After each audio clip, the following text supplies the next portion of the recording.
had a guy that at the workshop, he stood up and he said, every day I get up and I raise my hand to God. God, take this sexual addiction away. And every day it just keeps coming back.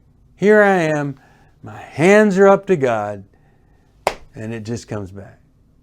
I said, you know what? I think you need a ceremony of laying on of hands. He said, really? I go, yes. I said, I think rather than put your hands up to God, you should put your hands on the steering wheel of a car. Lay your hands on that steering wheel. Turn that key. Hit the ignition and then drive yourself to a meeting where other people are struggling like you. Because what you're doing is saying, God, I don't want to be embarrassed. I don't want to admit to anybody I have a problem. So you, in the privacy of my own home, you fix this for me. From New Life Ministries, this is Going Deeper with Stephen Arterburn. I'm Stephen Arterburn. And Going Deeper is all about taking the tough issues, the hard issues of life, looking a little bit deeper inside so that we can gain some insight into our lives. Hi, Steve Arterburn here, and thanks for joining me for Going Deeper. We're in a series on shame. And it'd be a shame if somebody you knew was shamed and you didn't tell them about this little series on YouTube. They can pull it up there on the New Life YouTube channel, all about shame. Today, I'd just like to talk to you about something that, it produces shame, and hopefully it produces some healthy shame, some people call that guilt, that would initiate or cause us to literally change our lives. I'm talking about pornography, and I have two resources I want to give you. One is understanding and loving a person with a sexual addiction.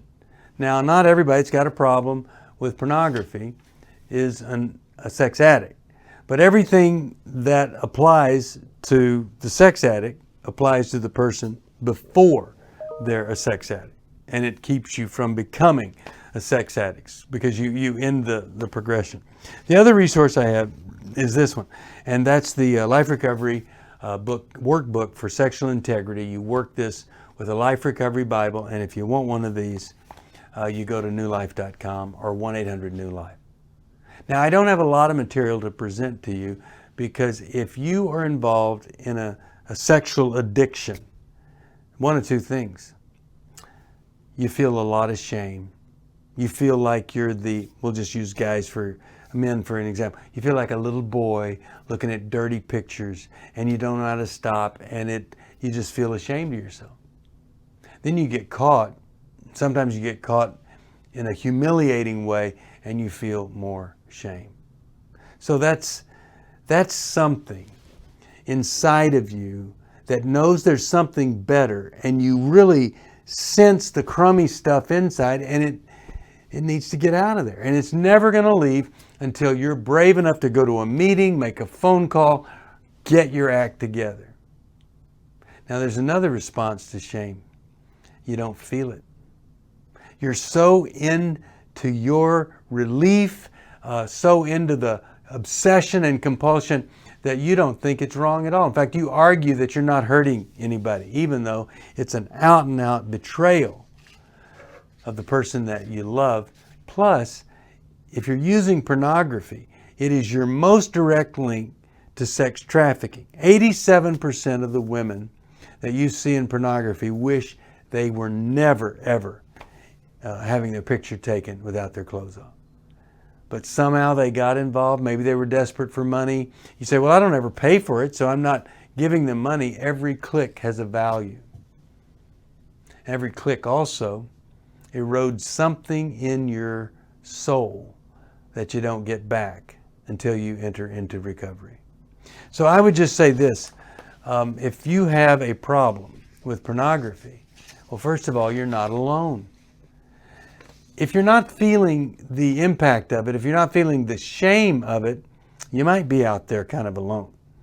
But if you're feeling it and you come and you talk openly to a counselor or in a men's group, or you come to Every Man's Battle, you'll discover that you're not alone. You have a lot of people struggling with you. Second thing is that you're not meant to live in the shame. Either we have shame because somebody has put it on us, they've abused us, maybe they introduced us to pornography. Like my grandfather introduced me to pornography at age 4 and continued to the rest of his life. Maybe that's the situation that you're in. But we're not meant to live in the shame that somebody puts on us because they introduce us to something or encourage us in a certain way. We're also not meant to live in shame when we can make the change, when we can pick up the phone or we can drive to the meeting. I had a guy that at the workshop, he stood up and he said, every day I get up and I raise my hand to God. God, take this sexual addiction away. And every day it just keeps coming back. Here I am, my hands are up to God, and it just comes back. I said, you know what? I think you need a ceremony of laying on of hands. He said, really? I go, yes. I said, I think rather than put your hands up to God, you should put your hands on the steering wheel of a car. Lay your hands on that steering wheel. Turn that key. Hit the ignition and then drive yourself to a meeting where other people are struggling like you. Because what you're doing is saying, God, I don't want to be embarrassed. I don't want to admit to anybody I have a problem. So you, in the privacy of my own home, you fix this for me. No. Get those hands on that steering wheel, drive to that meeting, and it could be the beginning of the answer of how God wanted to take it away from you from the very beginning. So it's really important that you know you're not meant to live in this shame. And then the third thing is, when you find some people that are safe, it's very powerful when you open up about your problem, how you started, how you sustained it, and why you're sitting in that group, why you're ready to make a change. Now, if you're still watching this and listening to it, I'm wondering if you or somebody you love needs to go to Every Man's Battle.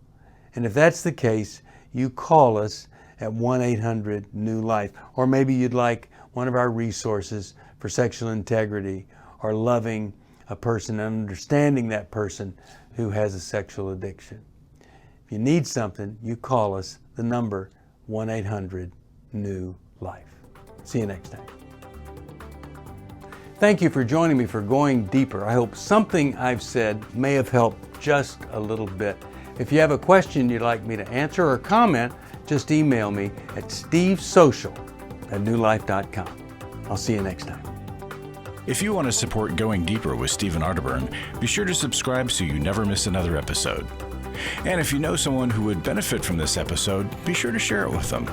See you on the next Going Deeper with Stephen Arterburn from New Life Ministries.